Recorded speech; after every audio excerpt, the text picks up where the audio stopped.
warahmatullahi wabarakatuh. Salam sejahtera bagi kita semua. Puji syukur alhamdulillah pada hari ini kita masih diberikan kesehatan, keselamatan, dan umur yang panjang oleh Tuhan Yang Maha Esa, sehingga sampai saat ini kita masih bisa menjalankan aktivitas dengan keadaan sehat. Ini sebuah anugerah yang harus kita manfaatkan dengan sebaik-baiknya. Nah, Bapak harap kalian tetap bersemangat ya dalam menjalani pembelajaran daring yang sampai saat ini masih kita lakukan. Jangan dijadikan sebagai penghalang buat kalian untuk memperoleh ilmu dari Bapak Ibu Guru, meskipun terhalang oleh hanya sebatas layar atau monitor saja ya. Tapi tetap kalian bersemangat untuk memperoleh ilmu yang disampaikan oleh Bapak Ibu Guru. Nah, pada pelajaran bahasa Indonesia kali ini kita sudah memasuki bab 4 ya. Kita sudah memasuki bab 4.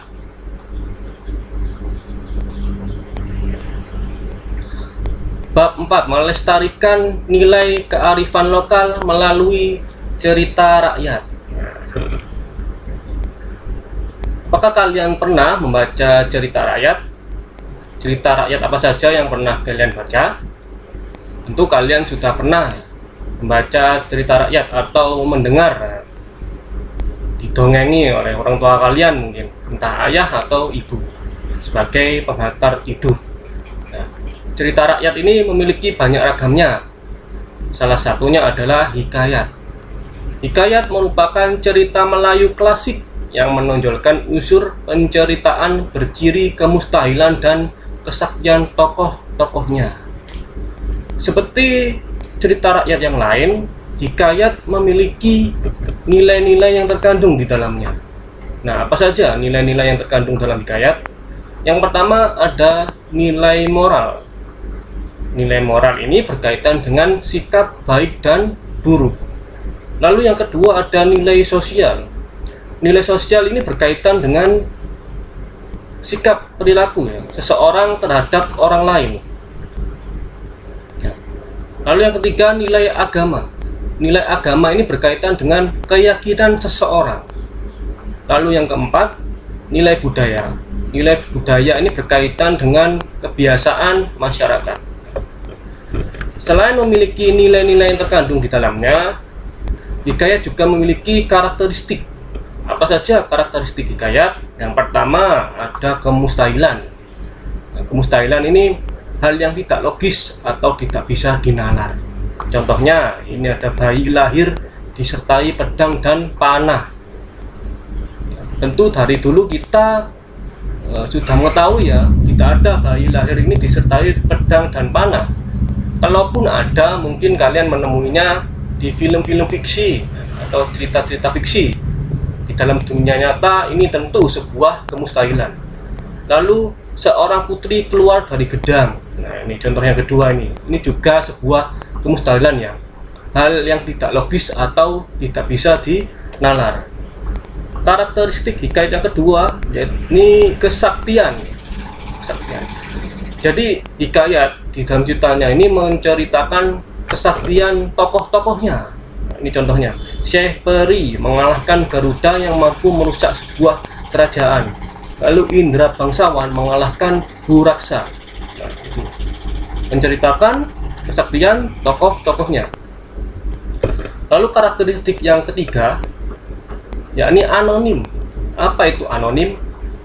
Jadi hikayat ini tidak diketahui pengarangnya, penulisnya. Nah, itulah dinamakan anonim, tidak diketahui pengarang atau penulisnya. Hal demikian ini disebabkan oleh hikayat itu disampaikan secara lisan. Namun pada zaman dahulu masyarakat tetap mempercayai bahwa hikayat itu ceritanya nyata, benar ada, dan tidak ada yang sengaja mengarang, bersifat anonim. Lalu karakteristik yang keempat bersifat istana sentris. Bersifat istana sentris, yaitu bertema atau berlatar kerajaan. Nah, ini contohnya. Dalam hikayat Indra Bangsawan, hal tersebut dapat dibuktikan dengan tokoh yang diceritakan adalah raja dan anak raja, yaitu Raja Indra Bungsu, putranya Syahperi, dan Indra Bangsawan, Putri Ratnasari, Raja Kabir, dan Putri Kemalasari. Nah, inilah bersifat istana sentris, bertema atau berlatar kerajaan. Jadi menceritakan raja-raja. Karakteristik yang kelima, yakni menggunakan banyak kata arkais atau klise. Apa itu kata arkais atau klise? Yakni berhubungan dengan masa dahulu atau berciri kuno. Ciri katanya terdapat ini: syahdan, hatta, maka, alkisah, dan sebagainya. Itu tadi. Semua contoh-contohnya dapat kalian lihat pada buku siswa Bahasa Indonesia kelas 10 halaman 108 sampai 110. Nah, di situ ada hikayat yang berjudul Hikayat Indra Bangsawan. Nah, ini contoh-contoh ini dapat kalian lihat di buku siswa itu tadi, berjudul, ada hikayat berjudul Hikayat Indra Bangsawan. Nah, selesai. Itu tadi mengenai apa itu hikayat, nilai-nilai yang terkandung dalam hikayat, dan karakteristik hikayat.